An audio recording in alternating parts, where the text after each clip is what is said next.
and I had to do the readings for this class and other classes, of course. So if I wasn't able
Hi everyone, my name is Colton Zadkovic and I'm a senior studying international affairs here at CU.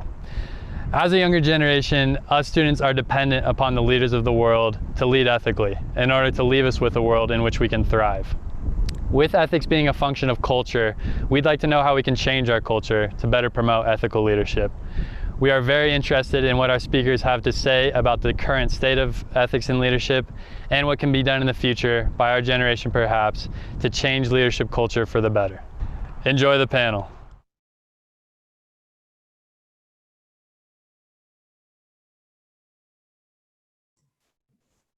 Hello, and I want to just start by welcoming you and thanking you for joining CU Boulder's Conference on World Affairs panel, Leadership and Ethics. We would like to thank our donors and sponsors without whom events like today's discussion would not be possible. And we'd also like to thank our speakers for volunteering their time to join us today. I thought I'd start by introducing our amazing lineup of speakers, starting with Morgan Kay. Morgan Kay is the CEO and founder of Motive International, a Washington, D.C. based social enterprise with a mission to mitigate conflict and enhance stability and sustainability in fragile societies around the world. She has held senior level positions in the public, private, and civil society sectors and has served in the Departments of State and Defense and the U.S. Agency for International Development. She holds a master's in international policy from George Washington University's Elliott School of International Affairs. But most importantly, she holds a bachelor's degree in environmental biology and religious studies from CU Boulder. Go Buffs. Next, I'll move to Jack Markell. Jack served 2 terms as Delaware's governor, completing his tenure in 2017. During his time in office, Delaware's job growth was the best in the region and one of the best in the country. Under his leadership, Delaware won the top spot in President Obama's Race to the Top competition, and high school graduation rates saw some of the best increases in the country. Markell served as chair of both the National Governors Association and the Democratic Governors Association, and as president of the Council of State Governments. He also served for 10 years as Delaware State Treasurer. Beginning his career in the private sector, Markell helped lead the wireless technology revolution as the 13th employee at Nextel, where he served as Senior Vice President for Corporate Development. Since leaving office, Markell serves on a variety of corporate and nonprofit boards. And finally, please meet Roger McNamee. Roger McNamee is the author of the New York Times bestselling book, Zucked, Waking Up to the Facebook Catastrophe, the story of how a noted tech venture capitalist, an early mentor to Mark Zuckerberg, an investor in his company, woke up to the serious damage Facebook was doing to our society and set out to try to stop it. McNamee has been a Silicon Valley investor for 35 years. He co-founded successful funds in venture, crossover, and private equity. And his most recent fund, Elevation, included U2's Bono as a co-founder. He holds a BA from Yale and an MBA from the Tuck School of Business at Dartmouth College. And I am Stephanie Johnson. I'm a professor of management here at the University of Colorado's Leeds School of Business. I am the campus director for the Daniels Fund Ethics Initiative Collegiate Program at Leeds, and the author of the national best-selling book Inclusify, which focuses on how leaders can create more diverse and inclusive workplaces. So I want to start with the question that relates to the overall topic we're talking about today. And the question is, from respect to inclusion, to pay equity, to moral values and beyond, how are today's leaders doing in the area of ethical leadership? And why is it so important for them to lead ethically?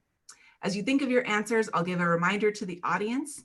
Please submit questions at any time during the session through the Zoom Q&A feature or through the YouTube chat. Please share if you're CU students or where you're chatting from. And let's start with Morgan. Great, thanks, Stephanie. Hopefully everybody can hear me. All right, so yeah, as identified, I am a Buff, although I think in my entire career in time in Boulder, I only attended 1 CU football game. I'm sorry to say to the fans out there, but Boulder is still a deep and important part of my life. So thanks, quick thanks to my alma mater for hosting this virtual CWA. I'm really looking forward to the great questions from the audience and from my fellow panelists. So I've prepared some remarks, and we'll see where this takes us, but I'll begin here. As you got from my bio, my career has focused on international social issues and has spanned the civil society, government, and private sectors.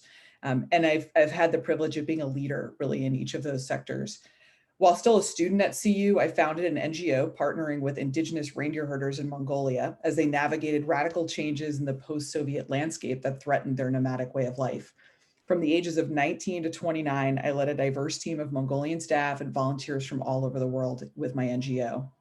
So my 20s were really a crash course in ethical leadership. I found myself at the helm of an NGO that I had started. And when I say a crash course, I mean that quite literally. One of the toughest days being a leader in those early years came when I was thrown from a horse in the Mongolian countryside, about 600 miles from the closest hospital, shattering several bones in my right arm. My team's reactions surprised me. A few of them panicked. Is our leader going to die out here in the middle of nowhere?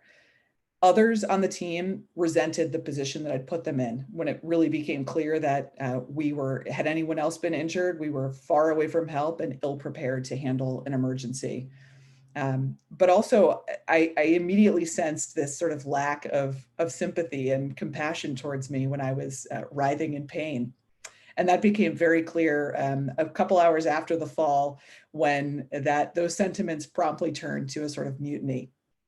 My teammates grabbed their horses and rode off into the wilderness, leaving me on the ground with a broken arm.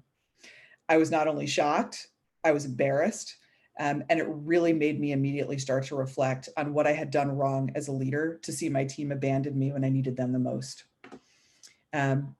As hours waiting for my team, wondering if they were going to come back, turned to days, and my arm turned a sort of blue-gray color, I toiled over what to do. Should I bail and take our only vehicle and begin the week-long journey back to the capital city to get medical help, or should I keep waiting?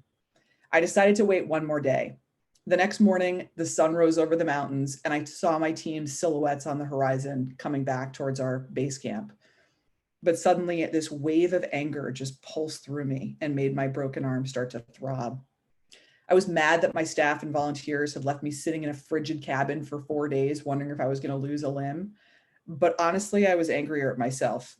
What had I done so wrong as a leader to make them run away? A week or so later, we all made it back to the capital. I kept my arm, but as soon as we got close enough to an airport, half of my international volunteers got on planes and decided they were going to quit and go home early. So without my teammates and with an arm in a cast, I could barely dress myself, let alone head back to the Mongolian wilderness to continue the NGO's work. With few other distractions, I couldn't avoid taking a hard look at where I'd gone wrong. At 19, I'd started the NGO somewhat impulsively. I had a clear mission, which was to protect Mongolia's cultural and environmental legacy, and to work with this particular marginalized reindeer herding tribe. But I had totally neglected to define what my organization's values were, let alone what style of leadership I would embrace. Each day that I ran my NGO, I was doling out taskings to my team and volunteers, telling them when we were going to have to wake up, often before sunrise. I could control, the schedule of the day, often working us, 18, 20 hours, riding on horses through blizzard conditions with maybe one meal to show for it. I was always stressed about every meeting we were about to have, whether it was with Mongolian parliamentarians or ministry officials or with the herders that we were there to serve, with little consensus and buy-in from my team along the way. Many of these staff and volunteers were from the US or Europe and were in a country where they didn't speak the language and were completely beholden to me for understanding and predictability. And even my Mongolian staff, many of them were from the city and were experiencing constant perpetual culture shock when we were out in the far reaches of their country. And I'd really failed to include them in the process of decision-making, of value setting in our organization. Oftentimes, and I think reflecting back, I think a lot of my staff and volunteers in those early days running my NGO felt powerless and frankly afraid. Mercifully, some of my teammates took time to manage up over the years, gently pointing out ways that I needed to do better and move towards a style of ethical leadership. Those 10 years in my 20s really prepared me to take on much bigger leadership positions in my career. After a decade in Mongolia, eventually handing my NGO over to the local communities that we were working with as planned, I was recruited to serve in the US government, first as a Foreign Service officer with the US Agency for International Development, and later with the State Department. I made a pivot from international development to foreign policy, specifically related to conflict and peace building. And my first assignment was to lead an interagency joint task force as a Foreign Service officer in Afghanistan. My time as a public servant relied on ethical leadership lessons I'd gained in Mongolia, but now they were applied and being asked for me to apply them at a totally new scale and context. As a diplomat in Afghanistan, I was watching and in a leadership position to shape how billions of dollars were being spent on a war effort that had ambiguous intent, an ever-shifting strategy, and felt totally unguided by ethical objectives. A few, from the large to the small, some of my colleagues in, whether civilians or military officials, often relegated Afghans, the people that we were there, interconnected in our partnership with, to one of three categories: enemies, enablers, or irrelevant, in a dynamic that felt neo-colonial and just flat out gross to me, someone who had lived with a tribe completely different than my own for a decade of my life, and was humbled by them every time that I sort of saw myself as higher or better or more powerful than them. So too, the other sentiment that really also, struck a negative chord with me was this sentiment of my colleagues who pitied Afghans or felt that they were there to save them, when it was clear that really we as American officials were in that country for clearly and unabashedly nationalistic aims. I was in charge of developing a strategy to hand over a massive portfolio of governance and development activities to Afghan partners. And I led a task force composed of diplomats, military, and of Afghan staff. I sought to cultivate a unified vision and lead my team with transparency, but I also had to adhere to strict restrictions on sensitive and classified information that I could share with half my staff, which meant that half of my team was in the know and the foreign half, Afghans, were not. Even when we were able to cultivate shared values within our team, the diplomats and military officers I was managed were beholden to other chains of command outside of our team through the normal institutional, diplomatic, and military channels. And those agendas and those values often conflicted with what we as a team were trying to do. To be honest, the US federal government is a tough place to be an ethical leader. It's even tougher to be an ethical leader while still being effective and frankly legally compliant at the same time. But I tried, and here are the principles that I tried to lead with that I think are worth sharing. The first one is that I really identified in myself a core overarching value, and I identified it and I owned it, whether it was to my subordinates, my superiors, and my peers alike. And this is what it was. Even as a US official, my loyalties went beyond the nation to what I called team human. If I ever felt that the interests of the first conflicted with the latter, I spoke up and demanded ways to reconcile the two, even if that meant career risks. The second principle of really speaking truth to power earned me trust from my international partners in ways that really evaded many of my American colleagues who clung to a narrower ideal of patriotism.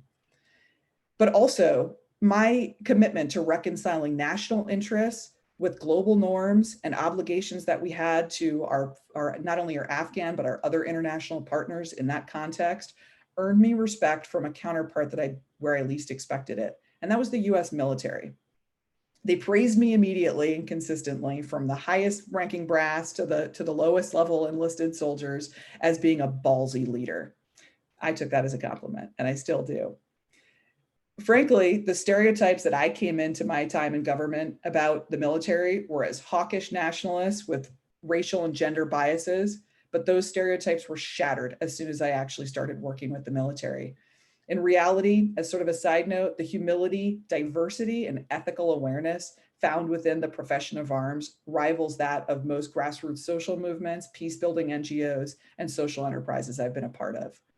As it turns out, realizing that I had been so wrong about such a large community, and one that I was interconnected with now in my career, pointed out something important that I had not yet learned as an ethical leader: to lead without prejudice.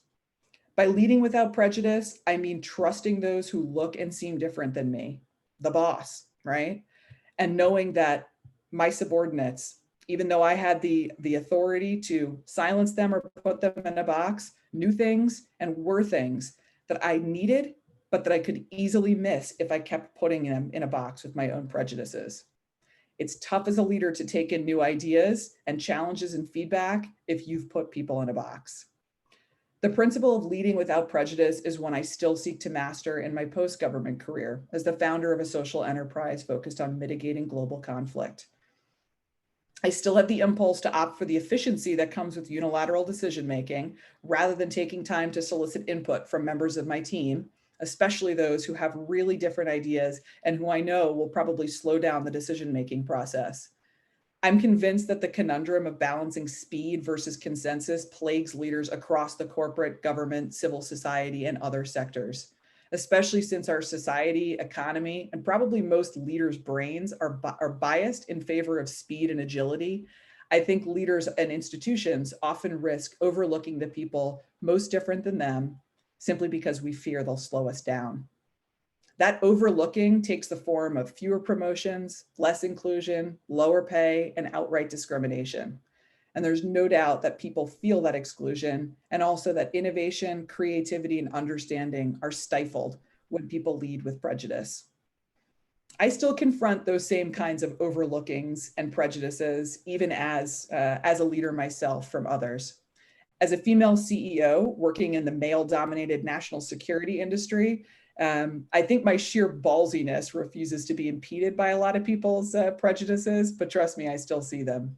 Occasionally I encounter business peers or government clients who say things like, "That's not how we do things," if I'm being a little too female or too disruptive in my thinking. I've routinely encountered some version of, "Why don't I put my male boss in touch with your male boss so they can talk about the big decisions," oblivious to the fact that I'm the CEO of my own company. In response, I'm quick to point out that I realize change is scary, but every success in my career has come from being a disruptor, and that I don't have a boss. Thank you very much. I try to go for illuminating and education rather than shame, because I know as a leader that none of us are immune to those hidden prejudices, whether they're born of ignorance or impatience. This is where I think we can all do better. I think we as leaders, and you as future leaders, the students who are out there, and whether this is leaders in the policy setting, in business, in social advocacy, in whatever path you choose to follow, even being a leader of a family, is to find the patience to lead without prejudice by making time to hear the ideas of others who look or seem different than those in charge. Doing so, the times when I have succeeded in doing this have paid great dividends. When I circle back to those same volunteers years later in Mongolia and I asked them what I had really failed to understand about them, they really opened my eyes to how I could have been a more compassionate and inclusive communicator. When I look back on some of the decisions that I made in Afghanistan and some of the accomplishments that I made, I realized that it was largely because I listened to my Afghan staff, but more importantly, I bullied my American colleagues to listen to them too, to tell them what they needed to hear, even when it was inconvenient. That took ballsiness, and it's a big part of how I've tried to define my own leadership roles. That's super fantastic. I'm so moved by what you're saying. It so much aligns with, I think, what I see. And I'm going to ask you more questions in a minute about those personal values, but I do want to get to Jack, if you will share your opening remarks. Sure. First, it's encouraging to see so many students signing up for a seminar on ethical leadership. And I would certainly encourage you to decide for yourself what ethical leadership means. I mean, for me, it really means leaders who act for the common good, leaders who respect the dignity and the rights of others. And I want to start with a reference to one of my favorite books. It's called Living a Life That Matters. And it was written by a guy named Harold Kushner, who was a member of the clergy in Massachusetts for 40 years.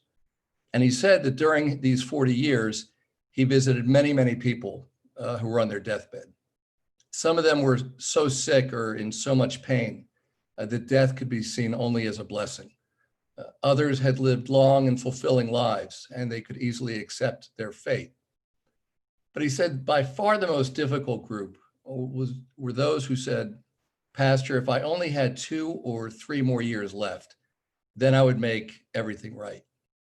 And ethical leaders are those who don't have to ask for 2 or 3 more years because they've made things right all along. You know, it's difficult to make a blanket statement about how today's leaders are doing. Some are doing great. They're incorporating purpose into their businesses. If they're investors, they're incorporating purpose into the expectations for the businesses that they invest in. But others are doing lousy.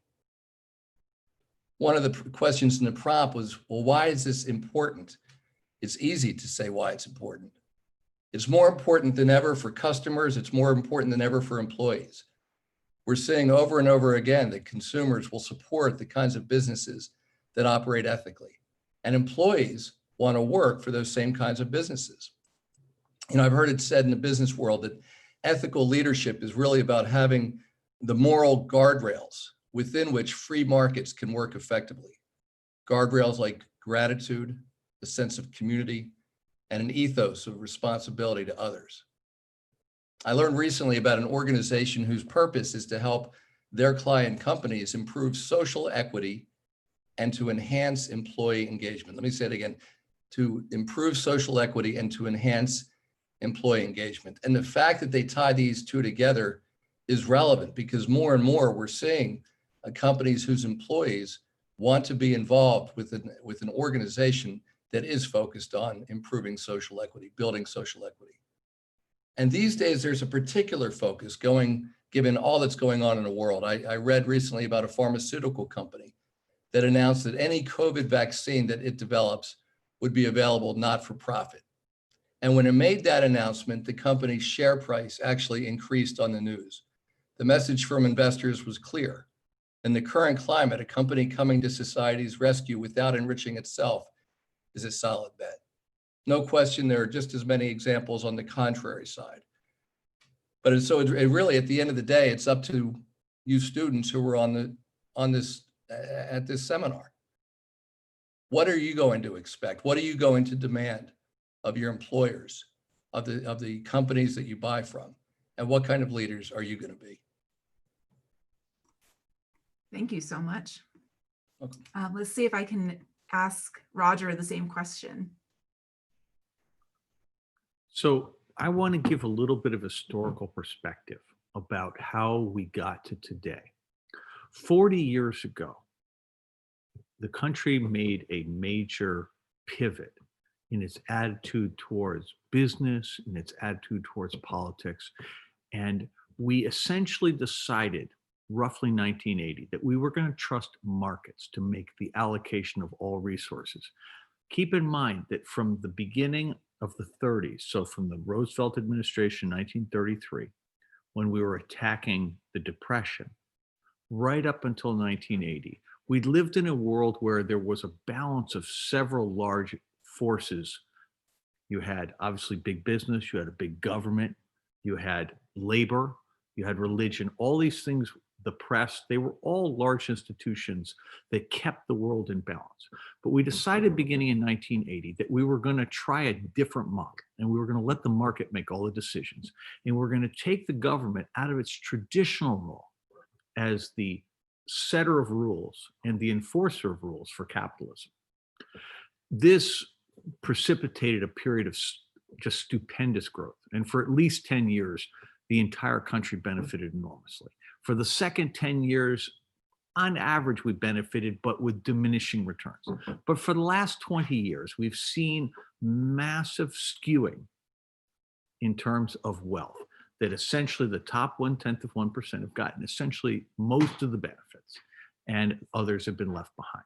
Now, the driver of this is this notion that the market makes the allocations of resources, and that the only constituency that business executives should be concerned about is shareholders. So everything was about maximizing shareholder value. But if you think about that for just a moment, if that's the only thing you care about, where does ethics fit into that? The prior generation, the one that ran America from 1933 to 1980, was always trying to balance 5 constituencies.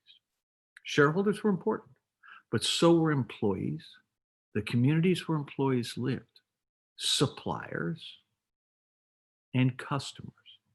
And the job of a chief executive or any executive was to balance all those interests, which inherently required a level of ethical focus that is not required when you eliminate everyone but the shareholders. And so the thing to understand is the country made this choice consciously. We voted it in a landslide in 1980, and we confirmed it in every election thereafter. But what's very clear from the economic data is that we've hit a point now where things are so skewed that the economy is having trouble continuing. We overlaid COVID, and COVID has precipitated an economic contraction and revealed many flaws in that model. Just as important that we also had the murder of George Floyd and the murder of many other Black men at the hands of police departments. And that has caused the country to embrace a moment of self-reflection that we really haven't seen for at least 40 years. And in that self-reflection, we're asking ourselves questions about equity, about respect, about fairness, about democracy, about justice. And that makes the timing of this session and the timing of your being at the University of Colorado ideal for this conversation. Because you, in the younger generation, this will be your opportunity. It won't just be what kind of companies do you want to work for. It'll also be about what kinds of companies will you want to create? What are the value systems you will insist on in your own life? In your own life, will you respect the fact that every person is entitled to equal opportunity? Will you respect the fact that women executives or Black executives or brown executives or immigrants or students or everyone else deserve to be treated equally and fairly and with respect? These are questions the country has not thought about for 40 years, but which are right now on the table. I've spent the last 4 years doing something I never expected. I spent most of my professional career building America's tech industry, but America's tech industry has lost its way. It's taken that value system that is shared by everybody in American industry and combined it with technology so powerful that it has undermined public health by essentially preventing the country from having a rational response to a pandemic. It has undermined democracy by enabling both outside influences and people in the United States to suppress votes and manipulate our understanding of what's really going on in the country. It's allowed conspiracy theories like QAnon and hate things like white supremacy to flourish and recruit and to organize events. I'm a big fan of what social media can do. I'm a big fan of what technology can do. But the industry lost its way and it got involved in all these predatory business practices. And what my whole life right now is focused on returning us to this notion in my little area, which is technology, that technology can be a force for good, that it can empower people. Steve Jobs used to talk about personal computers as bicycles for the mind. Steve was not perfect. I knew him very well. And he had amazing strengths and some pretty glaring weaknesses. But he was dead right on that moral issue that technology should empower us all. And that is not what Google does. That is not what Facebook does. That is not what Twitter does. That is not what Amazon does. That is not what Palantir does. That is not what TikTok does. Those products are all exploitative. Whether you realize it or not, they are manipulating. And our opportunity, especially the opportunity for all of you, is to assert ourselves into this conversation and insist on a different way. The things we like about technology do not have to be bundled with the things we hate. We can fix all of those things. I'm personally dedicated to that, and I hope all of you will join me. Anyway, I'm really excited about this panel because what Morgan and Jack said just really resonated with me. I hope it did with you too. Yeah, in fact, I appreciate something that all of you touched on, and that is are principles or principle-based ethics. I mentioned I work with the Daniels Fund Ethics Initiative Collegiate Program. And through that, I've gotten to learn a lot about the life of Bill Daniels, who was a pioneer in cable TV and a major philanthropist. And he really talked about the importance of things, just like you mentioned, principles of integrity, trust, accountability, transparency, fairness, and respect, and others. And I wonder if each of you would speak to just the role that you've seen those principles, or maybe lack thereof, affect your own leadership or leaders around you. And maybe I'll start with you, Roger, because you're pinned in the middle. Well, so the thing that I would say here is I was very fortunate that I began my career before the current climate began. And so I learned many things from people who were brought up in the era of the greatest generation, for whom self-sacrifice was just a core part of what they did, and where, acknowledging and doing something about the needs of others, that was something that came naturally to them. And so for me, my parents worked in the civil rights movement in the 60s, right? So that was baked into me at a very young age. And what was so weird is that being a tech investor didn't require me to compromise my values at all until the past 10 years. And by 2012, I realized that I was no longer a good fit for the values of Silicon Valley, that essentially I passed my sell-by date. And I told and what triggered it, first it was Zynga. You may remember Farmville. I mean, the CEO I met, I had a chance to be the first investor, and we were so incompatible in values that I thought either he was going to kill me or I was going to kill him. And I didn't want that outcome. And then I saw Spotify. And keep in mind, Bono was my business partner, right? And Spotify sitting there just completely screwing musicians.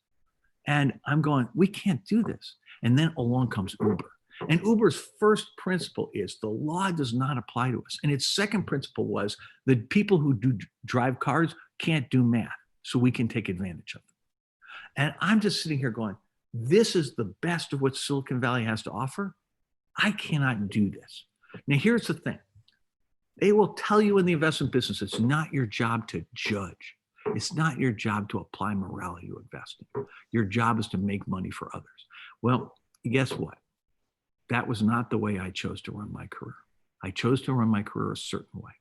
And right now, there are a ton of people I was really close to, big names in the tech business, who will no longer talk to me. And you know what? It's okay. I have a new group of friends, but I can sleep at night and I can live with myself. And this is a thing I would encourage you to think about. In life, there are lines. In every field, there are lines. And some companies say, stay away from the lines. Don't take any risk. And other companies say, go right up to the line. And here's a thing to remember. When they tell you to go right up to the line and you do that, they will eventually move the line and you'll find yourself on the wrong side. That's what happened to all the people who work for Trump. That's what happened to all the people who work at Facebook and Google. They move the lines and all of a sudden you've done something you cannot explain and you're stuck. Don't go there. It's not worth it.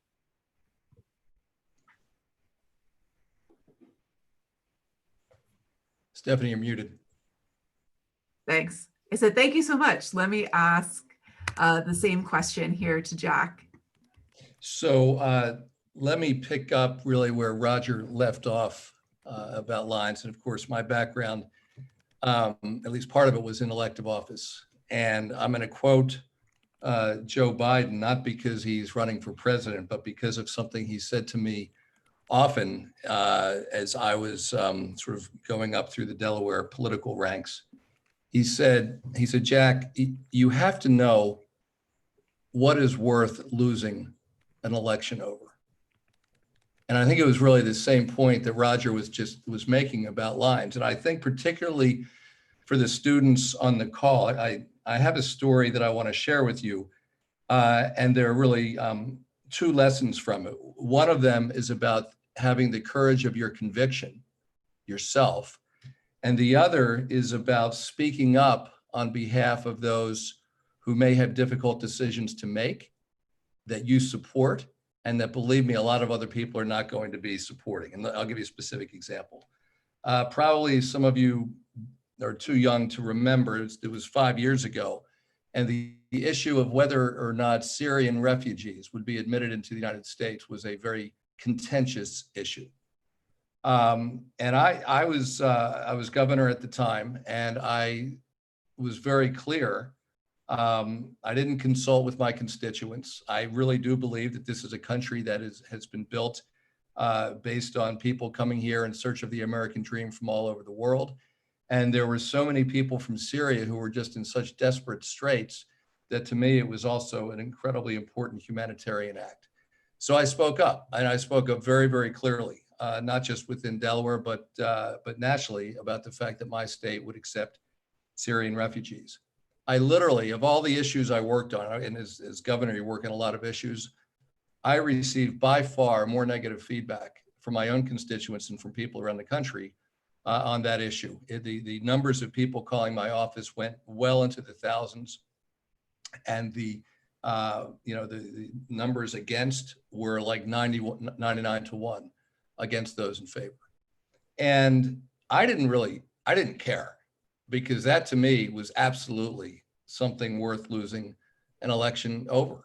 I mean, it sort of speaks to the core of who we are as a people. And I just thought all of those who were so agitated and so vitriolic about turning these people away were not speaking to the core in a positive way of who we are as a people.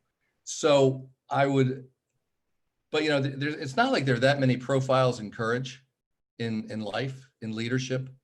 And so my urging to you students is, when you find people, and I've made plenty of mistakes, and I'm sure there are plenty of people who disagreed with me for policy reasons, but when you see somebody who's willing to speak up and do something that you believe in, but that you know is unpopular, speak up also. Give them a little support, because at some point they're going to say it's not worth it anymore. So that's one. And then the second piece, as I mentioned, is have the courage of your conviction. And maybe it means you're not going to lose. Maybe it means you're going to lose an election. Maybe it means you're not going to get the promotion. But at the end of the day, as I think Roger just mentioned, he can sleep really well at night. He can look himself in the mirror and feel good. And what else do we really have? Thank you so much. I'm getting a lot of great questions coming into the chat. If you have questions, please feel free to add them either in YouTube or in the Zoom chat. But I want to turn the same question over to Morgan as well. And you already talked about some of the values that you held, which I really appreciated. Do you have anything to add here? Yeah, no, I love that, Jack. Well, really well said. And I appreciate that. The negative feedback that you got from constituents ultimately didn't matter. I mean, you were willing to take that hit. You didn't, if there was such a values divide that you perceived, that you sort of didn't want their support anyway. And I can really relate to that. Somebody posed a great question in the Q&A to me just a few minutes ago, saying, how could I work for the U.S. government and call it gross at the same time? And I love that question. I don't shy away from that at all. And I really, it was a big decision for me to leave running my own organization with total autonomy, where I was accountable to no one other than this, in my case, a tribe of Mongolian reindeer herders. All of our funding came from private donors who gave, $10 to $100 to my NGO. So we were not beholden to big donors. We had total direct lines of accountability that were very intense and intimate. When we screwed up as an organization, we saw it on the faces of the people we were sitting right across from. And then I got to grad school, where I got a degree in international policy and took a lot of courses in international development, having done it for 10 years. And I remember this one instructor saying, she was drawing a diagram on the board, and she's like, okay, for everyone entering the profession of international development, let's talk about accountability. I was like, okay, this is good. I can get behind this accountability. And she's like, so who are implementers accountable to? And the answer that she felt was right was donors.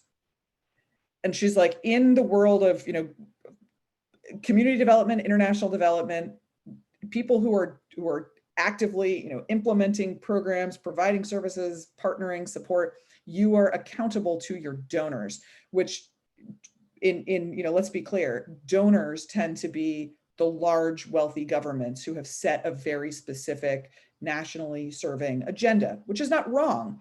But that was such an ethical leap for me to make, and one that I ultimately didn't make, because I said, you're not accountable to the donors, you're accountable to the people whose lives that you're actually trying to affect. And so that, Jack, maybe sort of in some ways it was, yeah, sure, there's sort of little a accountable to your constituents, to your voters, but at the end of the day, you have to be accountable to the people whose lives you are really, really shaping at a very intimate and consequential way. So I felt that is a sort of perversion of accountability that still persists in a lot of the international development community. And I also see it in public service more broadly. And Jack, you've touched on your role as an elected official, for me as a policy official, and now as a consultant who runs a business serving the policy community. It is amazing how much the sentiment exists among public servants that they are accountable only to the people who write their, annual reviews, and like the promotion boards, or, the immediate first line supervisor, or the rater, as it's called in government, as opposed to the world that they're shaping, the constituents that put them there, the whether it's the nation or the globe, that their policies are going to affect, and how convicted they were in thinking that, like, you have to protect your career over being accountable to these bigger communities that you're serving.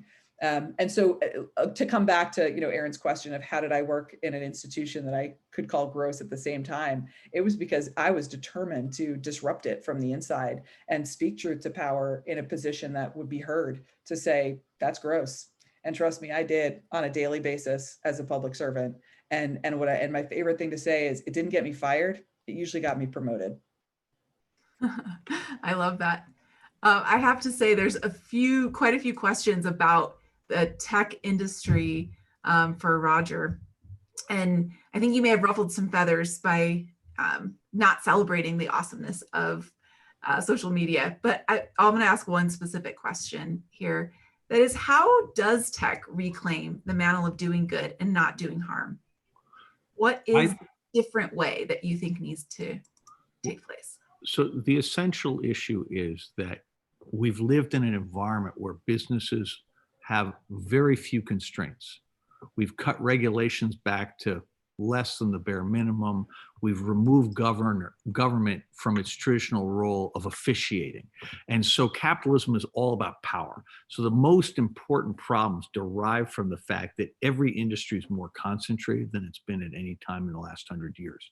And in tech, that combines with the fact that computer power now allows you to compile a digital voodoo doll on every human being.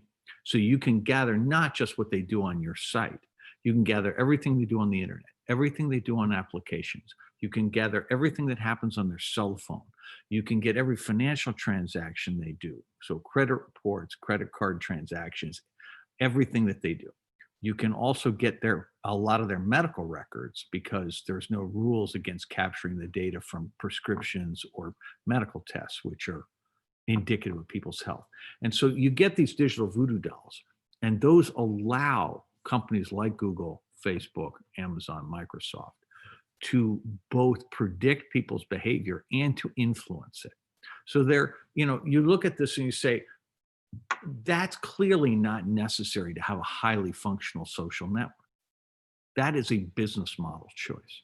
And what I've been pushing for is government regulations that essentially require the industry to have a duty of care. You sit there and say to yourself, well, of course they must have a duty of care. They must be required to not hurt people. It turns out they are protected. It's not just they don't have a requirement of not hurting people. They're protected when they do hurt people, because there was a rule called Section 230 of the Communications Decency Act, passed in 1996, that was designed to encourage them to keep hateful messaging off of internet platforms, and has been interpreted by the courts as a safe harbor from everything third parties do. So the Russians can interfere in an election, no harm, no foul. Myanmar can do an ethnic cleansing of its population. no harm, no foul. And you can have a terrorist in New Zealand, no harm, no foul. And so you get these situations where, you know, people are using Facebook to undermine COVID response. They're using YouTube to undermine the COVID response. They're using those platforms in Twitter to essentially undermine democracy by scaring people about voting from home. And there's no consequences to any of that. And that just strikes me as being contrary to the basic values that this country should stand for, that people can get hurt by this stuff. And tech is better than that. I mean, tech should be able to make all of our lives better every day. And here's the cool thing for all of you. If I'm right about this, we're going to start a new philosophy and a new era of tech, and a whole new generation of companies started by people your age are going to take the lead here. And if those companies respect and protect the people who use the products, they will not only flourish, they'll be something everybody can be proud of. Because if you work at Facebook today, whether you admit it or not, you're responsible for aiding and abetting the deaths of at least 100,000 people in America who did not need to die. You're also guilty of having aided in distortion of democracy. And you didn't do it on purpose, but that isn't the point. The point is the people you work with did it on purpose. I mean, they didn't mean to kill all those people, but they absolutely meant to do things that undermine, you know, the national conversation, because that's so profitable for them and it gives them more power. And my point is, it doesn't have to be that way. And you don't have to agree with me on this. All I ask you to do is treat it as a thought experiment. Ask yourself, what if McNamee is right? What if that philosophy is right? What if there really is a new way? What role would I like to play in it? What would it mean for me? How much better would I be in a world where there were 1,000 new startups prospering versus a world where there are only 4 monopolists who dominate everything? These are interesting questions to ask. And I envy you guys because your generation is at exactly the perfect time to be the maximum beneficiaries and the drivers of this change. And the value system that you bring to it is the one that's going to win. So the question is, do you want to sign up to the value system of Mark Zuckerberg, or do you want to bring one of your own, one that matches your values? I think you have that opportunity, and I would encourage you to take advantage of it. I love that. Thank you. I have a question here for Governor Markell as well. Thank you for taking humanitarian action for Syrian refugees. What do you think is the basis for such negative emotions and negative feedback about human beings needing sanctuary? Well, I think it goes beyond the feelings toward human beings who need sanctuary, and it's our treatment generally of the other. I mean, you know, we used to be unified by this the concept of the American dream of the melting pot. I mean, I just can't believe where we've gone, and it's more than just the last 4 years. I think the last 3.5 years have really put a spotlight on it. But it is just the level of vitriol toward anybody who either doesn't look like us, doesn't believe the same things that we do, doesn't go to, you know, the same place of worship. I mean, it's just unbelievable where we've gone. There was Nick Kristof had a piece in today's New York Times about the U.S. being, I think, one of 3 countries in the world where quality of life has gotten worse over the last 25 or 30 years. And it's to those, and I understand, by the way, why people of your generation are A, cynical, and B, possibly saying, I don't know why they pick these people as panelists, because they're the ones, it's their generation who screwed it all up for us. And I don't think you'd be wrong in saying so, because this is not the same, the American dream is just not nearly as real as it used to be. And I think maybe that's the problem. People feel, and if you look at the data, it's clear. And, you know, we used to be a country where it really did not matter as much what, decile of income you were born into. If you worked hard and played by the rules, you could get ahead. Clearly, it did not apply equally to people of different races and other backgrounds, but it was sort of the concept that brought us together. And it's just not true. I mean, countries that were much more class oriented 30 or 40 years ago, and I mean, England being one example, it was a very class oriented society. Now the idea of economic mobility is much more real there than it is here. I don't know. I mean, the fact that we got here is a tragedy, but I think is part of the answer to your question. Instead of us all rising together, which was what many of us were raised to believe it was happening in our country, I think people don't see it anymore, and they see it all as you know what, if you're nice to them, it's going to be bad for me. And I think it's a terrible place that we all are now, but I think that drives a lot of it. And again, I mean, I keep thinking of what Roger is saying about it. It's your generation that can fix it. And I feel terribly badly that, our generation is handing so many of these problems over to yours. But God willing, you'll do a better job with it than ours has. Could I respond? I want to respond to that because I usually get mistaken for being, I don't know, younger, not older. But I think we do come from different generations, and I don't know. I don't tend to nostalgize, if that's a word, the good old days of when an American dream unified people, because I think that is a myth that has been really exposed with especially the current conversation about truly systemic racism and inequality. So I take your point, and I agree that the concept of if you're born in America or if you come to America, then you have an equal chance to get ahead. But I don't think it was ever real. And I think that those of us who are paying attention are starting to really appreciate that was not a real thing, and that we have to let go of that myth and do better.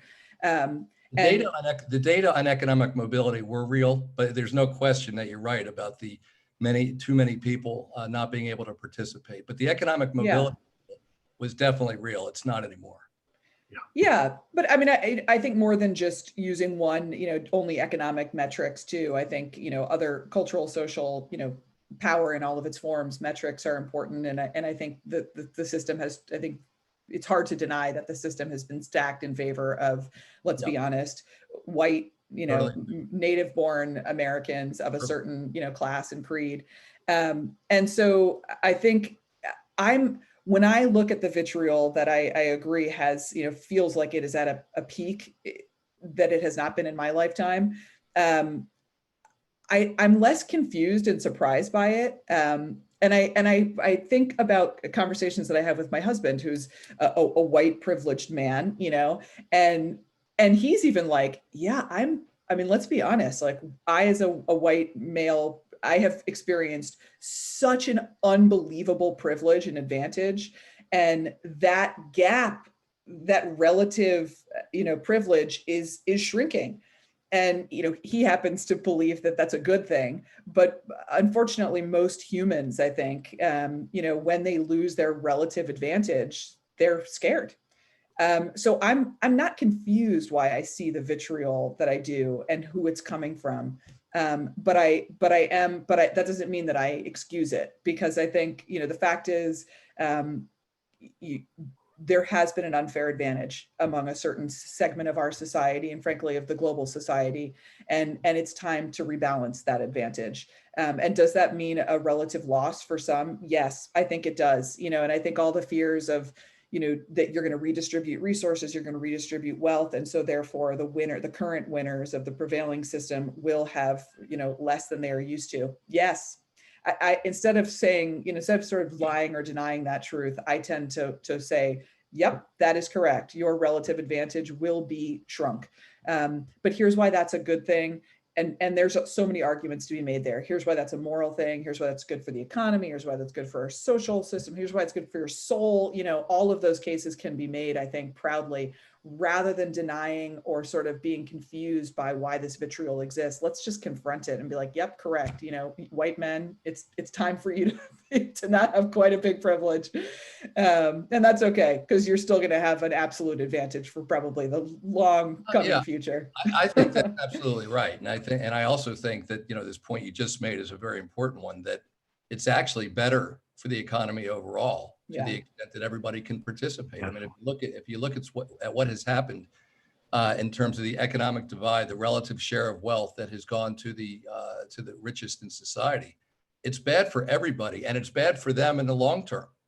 And so I think you're right. And I do think, one good thing to come out of what's happened these last few months is that white men in particular, some white men in particular, are having to confront all of this. I thought that that Woodward's interview with Trump that was broadcast yesterday, where, Woodward asked about it and Trump said, absolutely not. I don't feel that at all. Was really quite revealing.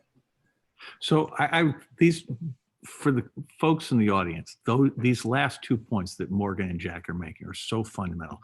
And I'd like to suggest a path forward. So right now, our economy is in a really bad shape. We basically did the same thing over and over again, expecting to get better and better and better. And eventually the game stopped working. So even before COVID, our economy was showing really severe stress. COVID has magnified it. So right now, roughly something near half of the total working age people in the United States are either unemployed or underemployed. Way too many people do not have health insurance. Our healthcare system is insane. We spend twice what anybody else does in the world to get outcomes that are measurably worse. Our life expectancy is 4 years below European countries and falling. Everyone else's life expectancy is rising. This is insane. We have climate change. You guys are in Colorado, right? I mean, you got terrible things going on right now. I'm on the coast of California. Yesterday, it was pitch black in the middle of the day. Right? We have so much smoke here. And, my recommendation is really simple. Pardon my French, there is a shit ton of you, okay? So numerically, if every one of you votes, you're going to have a really big impact. If every one of you gets in the streets peacefully, you're going to have a huge impact. Here's what I recommend you do.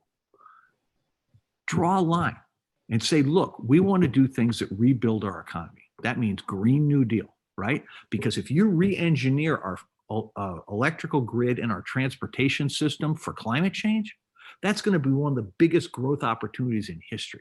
And it'll be both good and good for you.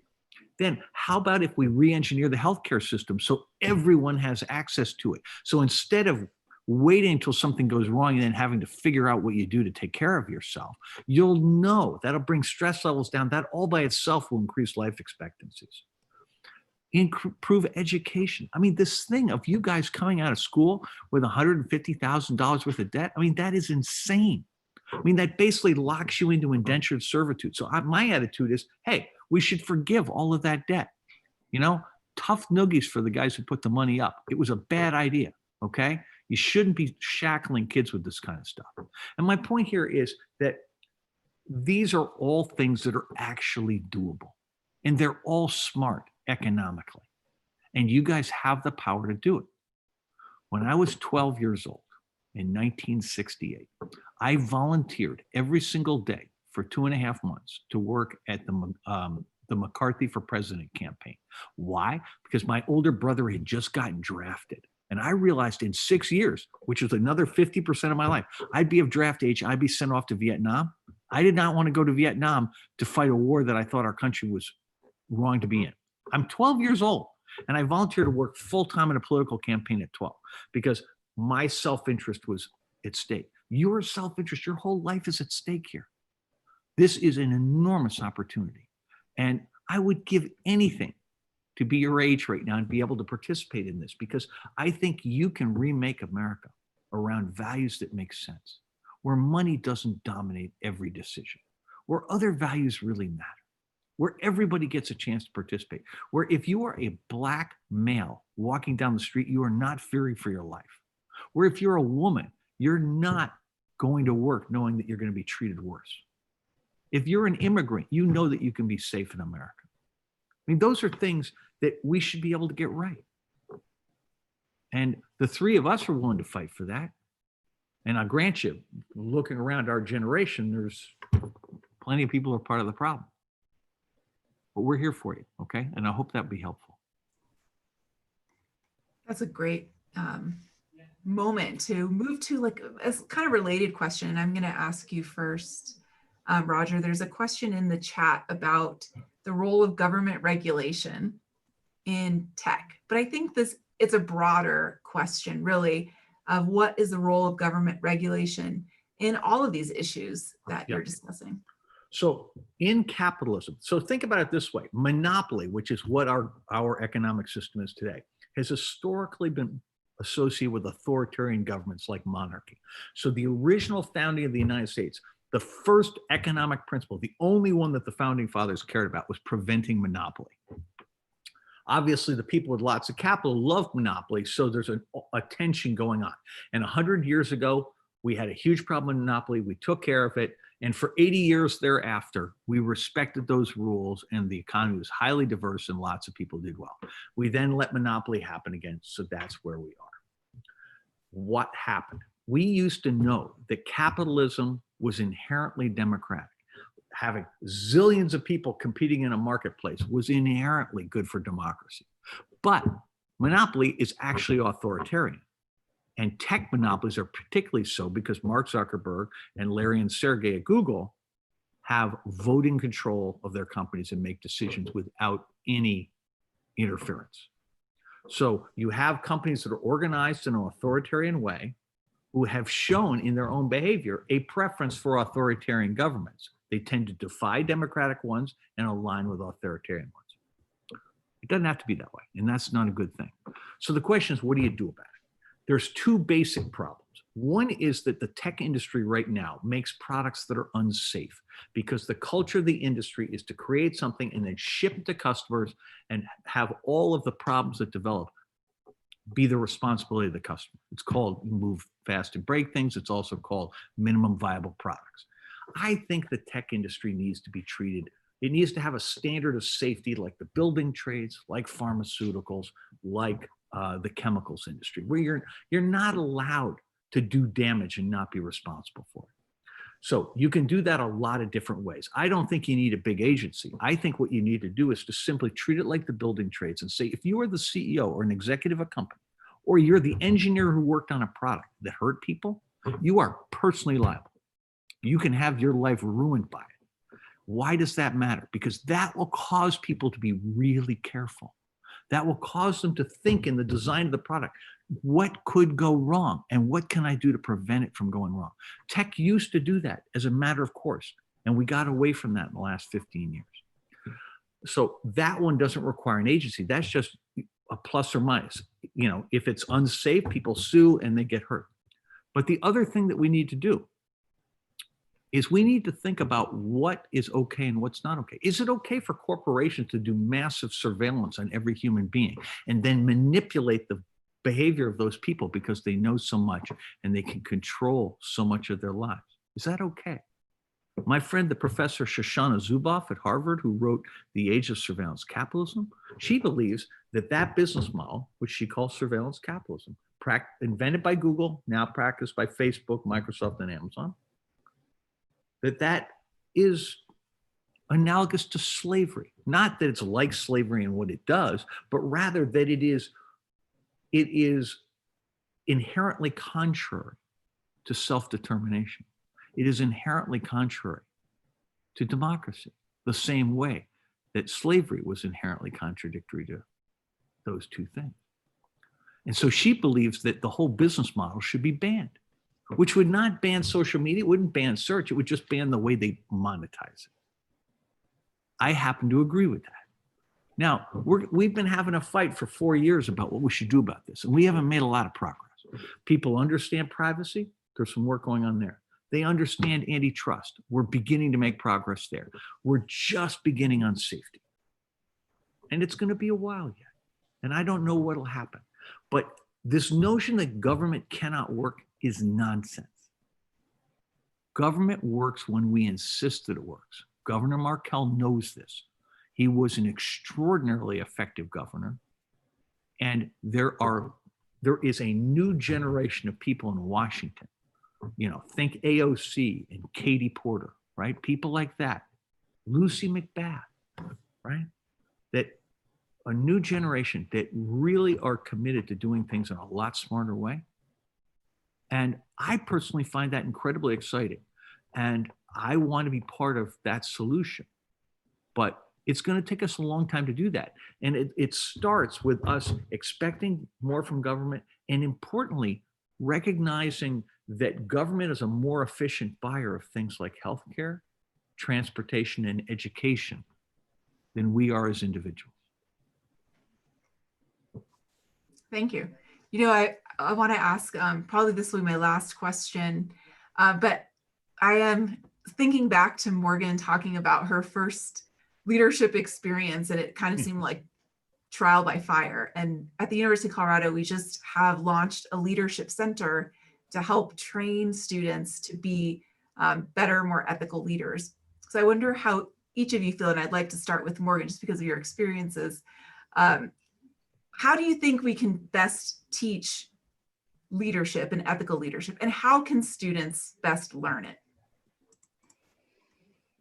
Oh, that's such a good question. To me, there are so many sort of pedagogies of leadership out there, and you know, leadership curricula and seminars and workshops, and you can pay to get leadership degrees. And I never did any of that. And so, you know, maybe that's my bias, that I'm sort of skeptical of it. To me, the only way to learn how to lead is to lead. That has to be real. And I feel like a lot of, you know, I went through as a very young kid, even, you know, pre-college, I think I did some high school leadership programs, but I was never actually given real responsibility, and I was never given people to manage until I started my own organization at the age of 19. And now I was managing scores of people, many of not only cross-cultural, but ranging in age from, you know, 18 to 80, in a very trying environment. And yes, it was trial by fire. I mean, I learned lessons that cannot be taught in a classroom, because I had to confront, you know, the emotions and the reactions of the people that I was leading. So I think the best way, you know, if CU is launching a leadership academy, it's got to have teeth. You've got to have people who are willing to be led by the people going through this program. And those leaders really have to be charged with, whether it's authority to manage human beings or budgets or decisions with consequences. That has to be part of any leadership training program. Otherwise, the lessons will be lost. Thank you. Yeah, I totally agree. Jack, do you want to weigh in on that as well?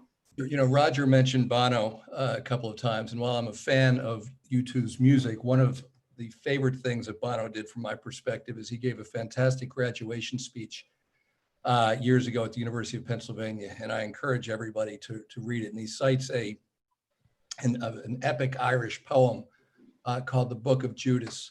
And in it, the poem says, "The best way to serve the age is to betray it." And Bono says betraying the age means to expose life's conceits and to expose life's phony moral certitudes. And he goes on to say that every age has its massive moral blind spots. We may not see them, but our children will. And so the question is, what are the massive moral blind spots of our age that we need to do something about?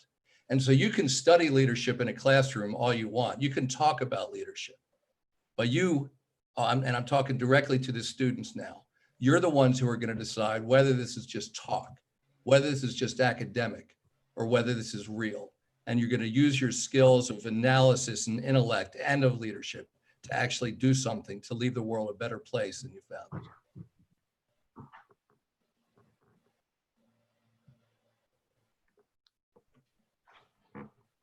it. Stephanie, I think you're muted. Stephanie, you're muted.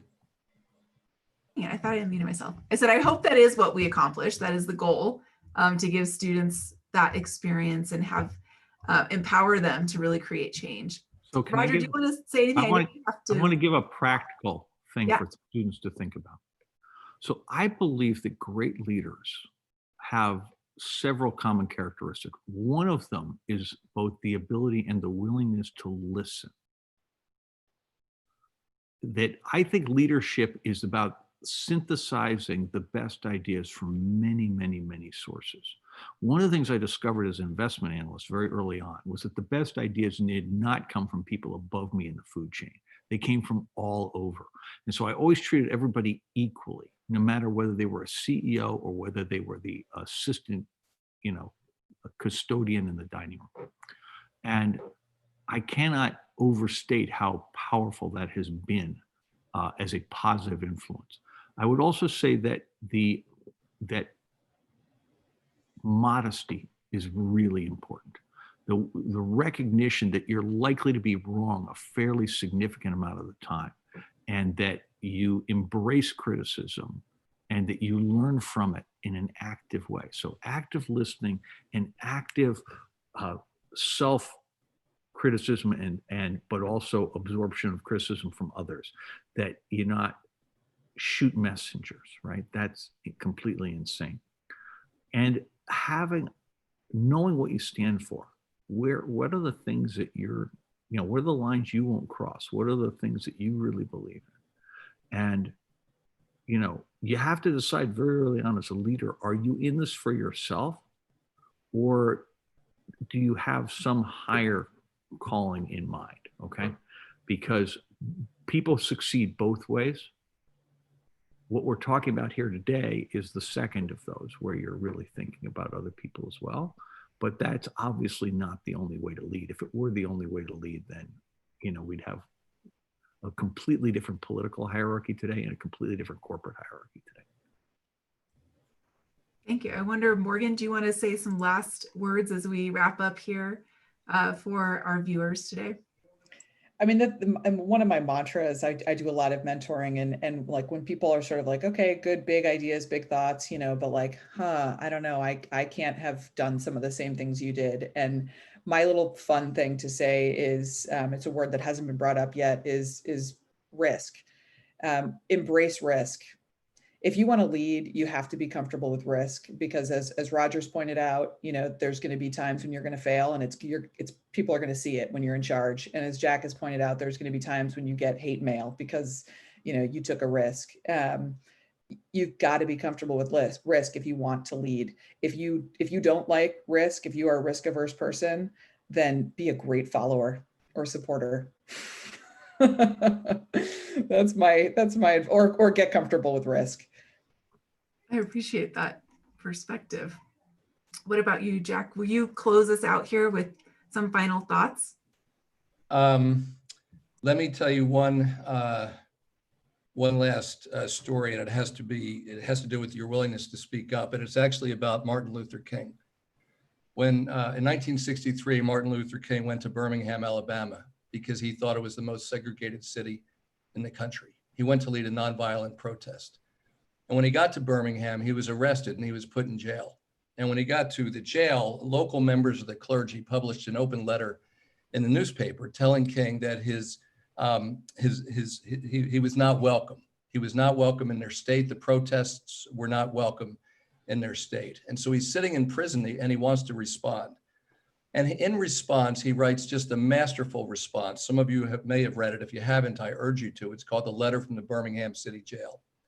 And amongst other things in it, he writes that we will have to repent in our generation, not just for the hateful words and actions of the bad people, but for the appalling silence of the good people. And I urge all of you to think about that. It's not enough to refrain from bad. Our obligation is to do good, not to be silent. That's what leadership is about. Thank you so much. Those are powerful words to end with. I'm so honored and humbled to have been able to chat with all of you today. For people in the audience, thank you so much for watching LinkedIn and on YouTube. We are in preparations for the Conference for World Affairs 2021. You probably know that CWA relies on the generosity of people like you to make this event possible.